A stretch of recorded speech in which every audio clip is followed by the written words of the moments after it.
तथागत भगवान गौतम बुद्धाचं बिहारमधला बौद्धगया जिल्हा आहे, गया जिल्हा।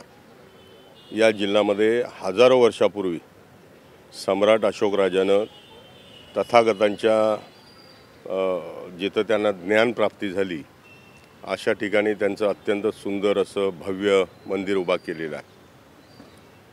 जगातल्या बौद्धांचं ते एक पवित्र स्थळ आहे।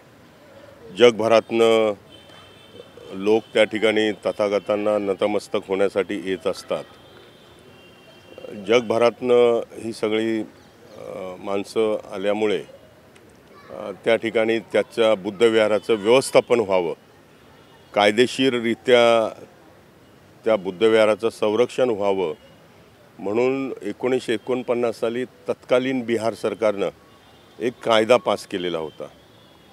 त्या कायद्यामध्ये बुद्धविहाराची जागा किती आहे, बुद्धविहार कुठल्या जागेमध्ये आहे, त्याचं संरक्षण करण्यासाठी काय करायला पाहिजे, ती प्रॉपर्टी कुणाच्या हातात असली पाहिजे, अशा पद्धतीने एकूणच त्यावर तो एक कायदा बिहार सरकारनं केलेला होता। हे करत असताना त्याच्यावर कुठली तरी एक नियामक मंडळ असलं पाहिजे किंवा एक कमिटी असली पाहिजे असं तत्कालीन त्या कायद्यामध्ये म्हटलेलं आहे। आणि त्यामध्ये हेही म्हटलेलं आहे की याचं व्यवस्थापन करणारी जी कमिटी आहे त्या कमिटीवर टोटल 9 लोक असले पाहिजेत। त्याच्यामध्ये 4 बुद्धिस्ट, 4 हिंदू आणि गया जिल्ह्याचा कलेक्टर हा त्या कमिटीचा चेअरमन असेल, परंतु तो चेअरमन हा हिंदू धर्माचा असला पाहिजे। म्हणजे याचाच अर्थ 4 बुद्धिस्ट, 4 हिंदू आणि कलेक्टर प्लस हिंदू, म्हणजे हिंदूंची 5 लोकांची मेजॉरिटी त्या ठिकाणी बनते। मधल्या काळामध्ये गेल्या काही वर्षापासून बौद्ध आणि हिंदू हे जे कमिटीतले मेंबर्स होते त्यांच्या आपसामध्ये काही मतभेद निर्माण झाले आणि त्याचा परिणाम असा झाला की ते व्यवस्थापन कमिटी कोलमडली। ती व्यवस्थापन कमिटी व्यवस्थित काम करत नव्हती आणि त्याच्यानंतर मग बुद्धिस्ट जे ट्रस्टी होते त्यांनी त्याविरुद्ध आवाज उठवायला सुरुवात केला। म्हणजे काय झालं की बुवा त्या पवित्र स्थळी बुद्ध मंदिराच्या मागे शंकर भगवानची मूर्ती त्या ठिकाणी स्थानापन्न करण्यात आली। हिंदू धर्माची जी काही वैचारिकता असं म्हणता येणार नाही, परंतु हिंदू धर्मामध्ये जे काय आहे त्या बुद्धविहाराच्या आजूबाजूच्या परिसरामध्ये घडायला सुरुवात झाली। आपण बघत असाल की गेल्या काही वर्षांमध्ये आपण पितृपक्ष वगैरे असतो तर प्रत्येक वर्षी त्या ठिकाणी अनेक लोक लाखाच्या पटीत त्या ठिकाणी येऊन केश वपन करतात, मुंडन करतात आणि त्यांचे जे काही नातेवाईक, आई वडील, आजोबा पणजोबा त्यांचं जे श्राद्ध असतं त्यांची ती पूजा करत असतात त्या ठिकाणी। आणि तो प्रकार इतका मोठ्या प्रमाणात वाढला की जवळजवळ वर्षाला 10 लाख लोक त्या ठिकाणी हिंदू धर्माचे देशभरातून येऊन त्या ठिकाणी ते बुद्ध मंदिराच्या आजूबाजूला ते हे सगळे अशा पद्धतीनं करत होते। प्रश्न असा निर्माण झाला आहे की बौद्ध धर्म हा वैचारिकता मांडणारा धर्म आहे, शांती, सद्भावना, अहिंसा, प्रेम मांडणारा धर्म आहे आणि हिंदू धर्मामध्ये ज्या अनिष्ट प्रथा, परंपरा आणि रूढी आहेत ह्या मानवतेला काळिमा फासणाऱ्या रूढी आहेत आणि म्हणून हे 2 विचार विसंगत आहेत। हे दोन्ही विचार एकत्रित येऊ शकत नाही आणि म्हणून बिहारमधल्या बुद्धगयेमधल्या बौद्धांनी आणि ट्रस्टींनी त्या ठिकाणी आंदोलन करायची भूमिका घेतली, सरकार दरबारी जाण्याचा प्रयत्न केला, परंतु त्याच्यामध्ये काही यश आलं नाही।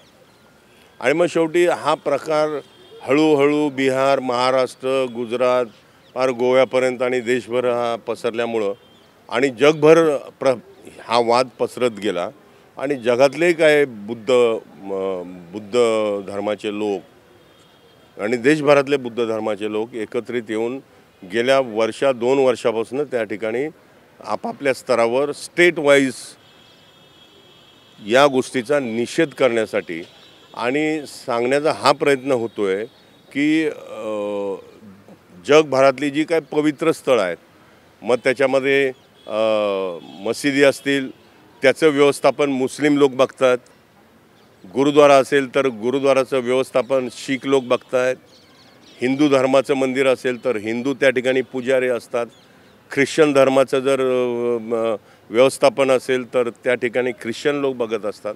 मग ह्या सगळ्या धर्माचे व्यवस्थापन कमिटी त्या धर्माला मानणारे लोक त्या ठिकाणी आहेत. मग हे व्हेरिएशन इथेच का? मग बुद्ध टेम्पललाच हिंदू आणि बौद्ध हे कशासाठी पाहिजेत? आणि म्हणून त्या ठिकाणी सर्व ट्रस्टी हे बुद्धिस्ट असले पाहिजे, बौद्धांच्या ताब्यात हे मंदिर दिलं पाहिजे, ही भूमिका देशभरातल्या बौद्धांनी घेतलेली आहे.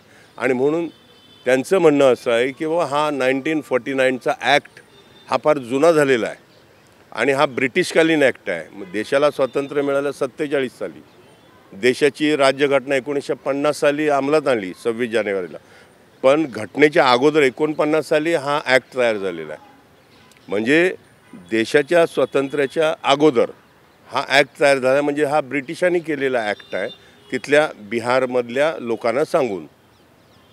तर त्यामध्ये आज लोकांचं असं म्हणणं आहे की हा ॲक्ट ॲबॉलिश करावा, म्हणजे रद्द करण्यात यावा आणि त्या ठिकाणी नवीन पद्धतीचा कायदा आणावा. आज आपण बघत असाल आम्ही पार्लमेंटमध्ये आहोत. मागच्या 2 वर्षापासून जवळजवळ 3000 जे जुने कायदे आहेत या देशातल्या व्यवस्थेच्या संबंधी असणारे जे ब्रिटिशकालीन कायदे आहेत ते अमित शहा आणि नरेंद्र मोदी यांनी ॲबॉलिश केलेले आहेत, ते रद्द केलेले आहेत. मग हाच ब्रिटिशकालीन ॲक्ट कशासाठी पाहिजे अशी भूमिका आमच्या सगळ्यांची आहे. आणि म्हणून ह्याच्यावर एकत्रितपणे आवाज उठवण्यासाठी महाराष्ट्रामधला बौद्ध जो आहे तो फार मोठ्या संख्येने या ठिकाणी राहतो महाराष्ट्रामध्ये. आणि त्यामुळं आणि इथले काय बाबासाहेब आंबेडकरांच्या चळवळीतले जे कार्यकर्ते लोक आहेत हे अत्यंत ॲग्रेसिव्ह आहे. कुठेही काय ठिणगी पडली, म्हणजे कुठेही काय अन्याय अत्याचार झाला तर त्यावर ॲग्रेसिव्ह होऊन आंदोलनाची भूमिका नेहमी करत असतात.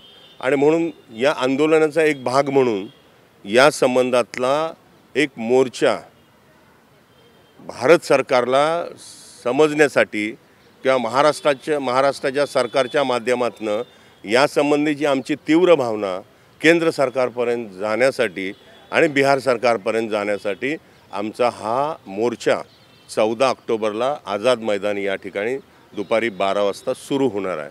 आणि या मोर्चामध्ये आमचे राणीबाग नाही, या सगळ्या मोर्चांमध्ये महाराष्ट्रातले दलित समाजातले बौद्धांचे आणि इतर समविचारी पक्षाचे इतर समाजाचे लोकसुद्धा समाविष्ट होणार आहेत. आमचा बौद्ध असणारा जो वेगवेगळ्या पक्ष संघटन असेल, पक्ष असेल, सामाजिक संस्था असतील, मंडळं असतील, महिला मंडळं असतील, बौद्ध महासभा असेल किंवा तत्सम बौद्ध पंचायत किंवा बुद्ध धर्माचा अवलंब करणाऱ्या अनेक अशा संस्था आहेत, या सगळ्यांचा मिळून हा मोर्चा 14 ऑक्टोबरला आझाद मैदानामध्ये होणार आहे. या मोर्चामध्ये मी काँग्रेस पक्षाचा नेता आणि भीमशक्ती संघटनेचा अध्यक्ष म्हणून आणि खासदार म्हणून आमच्या बौद्ध बांधवांना अपील करतो, विनंती करतो की हा आपल्या अस्मितेचा प्रश्न आहे. हा महाबोधी महाविहार बौद्धांच्या ताब्यात मिळण्यासाठी आपण सगळ्यांनी सक्रिय झालं पाहिजे, जागरूकता दाखवली पाहिजे आणि या मोर्चामध्ये मोठ्या प्रमाणामध्ये आपण सगळ्यांनी यावं अशी या निमित्तानं आपल्या माध्यमातून जनतेला विनंती करतो. जय भीम, धन्यवाद.